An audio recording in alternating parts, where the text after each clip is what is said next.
If you are planning a whole house renovation in Emmaus, Pennsylvania, your electrical system needs just as much attention as your new floors, cabinets, and paint colors. Older wiring and undersized panels are common in Pennsylvania homes, and when you start adding new lighting, outlets, and appliances, those weaknesses show up fast.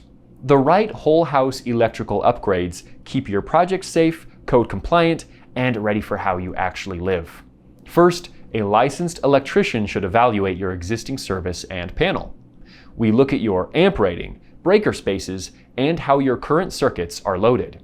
If you're adding things like a new kitchen, HVAC, home office, or EV charger, a panel upgrade or full service upgrade is often the safest starting point. Next, we plan the new home renovation wiring based on how each room will be used. That means dedicated circuits for major appliances, properly spaced receptacles, and smart circuit planning for lighting, bathrooms, and outdoor areas. This step prevents nuisance tripping and makes everyday life feel seamless instead of strained. We also bring your home up to current safety standards with GFCI and AFCI protection, improved grounding, and hardwired smoke and CO detectors where required.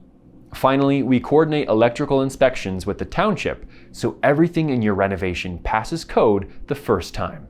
If you're planning a whole house renovation in Lehigh County, Pennsylvania, contact Shafnisky Electric for a free estimate. We'll walk you through every step and keep your project on track, ensuring electrical upgrades that are safe, future ready, and done right the first time.